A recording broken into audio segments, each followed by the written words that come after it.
வணக்கம். கும்பராசி 2024 புத்தாண்டு பலன்கள். இந்த வருடம் கும்பராசியில் தான் சனி பேச்சாகி இந்த வருடம் முழுவதும் இருக்கப் போகிறார். ஆட்சி பெற்றிருக்க போகிறார். கும்பராசியின் அதிபதி சனி பகவான். ஆனால் ஆட்சி வீடான கும்பத்துக்கு பெரிதளவுக்கு பாதிப்பு எதுவும் இருக்கப் போவதில்லை. பட் இருந்தாலும் 7 சனி காலமாக இருப்பதால் ஜென்மசனி 7 சனியில் ஜென்மசனி காலமாக இருப்பதால் கொஞ்சம் ஜாக்கிரதையுடன் இருப்பது நன்மை. குரு பகவான் இந்த வருடம் பேச்சாக இருக்கிறார். மே மாசத்துக்கு பிறகு குரு பகவான் ராசிக்கு 4ஆம் இடத்தில் பேச்சாக இருக்கிறார். அதாவது மேசத்திலிருந்து ரிஷப ராசிக்கு பேச்சாகிறார். அது குரு பகவான் 4ஆம் இடத்துக்கு ரிஷபத்துக்கு செல்வதால் கும்பத்துக்கு 4ஆம் இடம். கேது பகவான் கன்னியில் இருப்பதால் அது கும்பத்துக்கு 8ஆம் இடம். ராகு பகவான் மீனத்தில் இருப்பதால் அது கும்பத்துக்கு 2ஆம் இடம். இதெல்லாம் இந்த வருடக்கூடிய கிரகங்களின் பயிற்சி காலங்கள். சூரியன், செவ்வாய், சந்திரன், புதன், சுக்கிரன் இவர்கள் யாவும் மாதம் வாழ கிழமைக்கு ஏற்ப பேச்சாகக்கூடியவர்கள். இவர்கள் வைத்து பெரிதளவுக்கு பலன்களை நிர்ணயிக்க இயலாது. ஸோ அதனால இனிய பெரிய கிரகங்களை வைத்து வருடாந்திர பலன்களை இப்போ நம்ம கணிக்க இருக்கிறோம். இதுல 2 முக்கியமான விஷயம். 3 கிரகங்கள் ஆல்ரெடி 2023 பேச்சாயிட்டாங்க. ஸோ 24ல அதே இடத்துல தான் இருக்க போறாங்க. குரு மட்டும் மே மாசத்துக்கு பிறகு பேச்சாகிறார். 4ஆம் இடத்தில் செல்கிறார். தாய் ஸ்தானம் 4ஆம் இடம், வண்டி வாகனம் வாங்கக்கூடிய ஒரு ஸ்தானம். ஸோ அதனால பலன்களை 2ஆ பிரிச்சுக்கலாம். குரு பேச்சுக்கு பிறகு, குரு பேச்சுக்கு பிஃபோர். ஸோ சனி ஆல்ரெடி ஸ்டாண்டர்டா இருக்கார். ஸோ பொதுவாக பலனை பார்த்துக்கலாம். 2024ஆம் ஆண்டு முழுக்க உங்களுக்கு ஜென்ம சனி காலம் என்றாலும் பெரிதாக பாதிப்பு எதுவும் ஏற்பட போவதில்லை. தொழில் வியாபாரத்தில் அகலக்கால் வைக்காதீர்கள். 2024ஆம் ஆண்டில் வியாபாரத்தில் பெரிய முதலீடு எதையும் செய்யாதீர்கள். வேலை செய்யும் இடத்தில் வார்த்தைகளில் நிதானம் தேவை. இல்லாவிட்டால் பிரச்சனை தான். புத்தாண்டில் நிதானமாக ஒவ்வொரு அடியும் வைத்து செயல்படவும் வெற்றி நிச்சயம். இந்த வருடம் முழுக்க உங்கள் ராசிக்கு 2ஆம் வீட்டில் ராகுவும் 8ல் கேதுவும் அமர்கிறார்கள். ஆகவே அவசர முடிவுகளை தவிர்க்க பாருங்கள். பேச்சாற்றல் வீண் ஆபத்தை ஏற்பட வாய்ப்புண்டு. ஆகவே வீண் விமர்சனங்களை தவிர்க்க வேண்டும். அளவுடன் பேச வேண்டும். வருடம் முழுக்க ஜென்ம சனி தொடர்வதால் பழைய பிரச்சனைகள் தலை தூக்கும். கணவன் மனைவிக்குள் சின்ன சின்ன சண்டைகள் வந்து போகும்.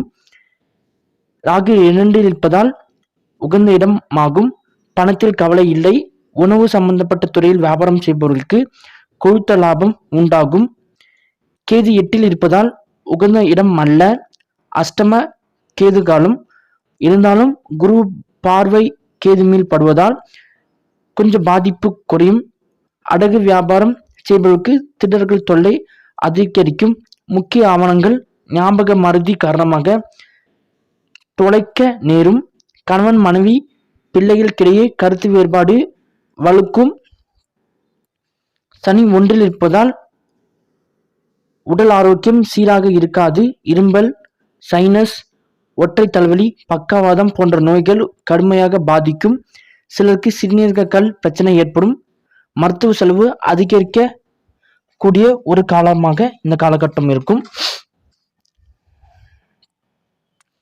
முயற்சிகளில் வெற்றி, ஆதாய வரவு ஏற்படும். சிறைபயம், கலகம், கணவன் மனைவிக்கிடையே கருத்து வேறுபாடு ஏற்படக்கூடிய ஒரு காலமா இருக்கும். பயம், பணவிரயம், அலைச்சல், புதிய தொழிலில் விருத்தி வாய்ப்பு சனி பகவான் ஏற்பட இருக்கிறது. குரு பகவான் 3ஆம் இடத்தில் இருப்பது ஏப்ரல் மாதம் 30ஆம் தேதி இருக்கும். குரு பகவான் 3ஆம் இடத்தில் இருப்பது உகந்த இடம் அல்ல. தைரிய வீரிய ஸ்தானமாகும். காரியங்களில் தடை, பிறர் பொருள் நாசம், பிறராது சூழ்ச்சிக்கு ஆளாகுதல், கஷ்டங்களை அனுபவித்தல். வேலையில்லாத பட்டதாரிக்கு அரசாங்க வேலை கிடைக்கும். அரசு மானியம் முழுமையாக பெற முடியும். வீட்டில் உள்ள நகைகள் அடகு வைக்க நேரும். சிலருக்கு கழுத்தில் கட்டி, இடுப்பு வலி, மாரடைப்பு போன்ற பிரச்சனைகள் உண்டாகும். கணவன் மனைவிக்கிடையே கருத்து வேறுபாடு அகலும். ஒரு புதிய அசையா சொத்தை அதிக விலைக்கு வாங்க நேரும். பொருளாதாரம் சீராக அமையும். மே மாதத்துக்கு பிறகு குரு பகவான் 4ஆம் வீட்டுக்கு செல்வதால் இதுவும் உகந்த இடம் அல்ல. அர்த்தாஷ்ட குரு காலமாகும். செய்யும் உத்தியோகத்தில் இடமாற்றம் ஏற்படும். இளம் வயதுடையவர்கள் காதல் வசப்பட்டு கலப்பு திருமணம் செய்து கொள்ள நேரும். ஓய்வு பெற்றவர்கள் அனைவரும் சேர்ந்து சூப்பர் மார்க்கெட் அமைக்க நேரும். பணத்திற்கு பிரச்சனை இருக்காது.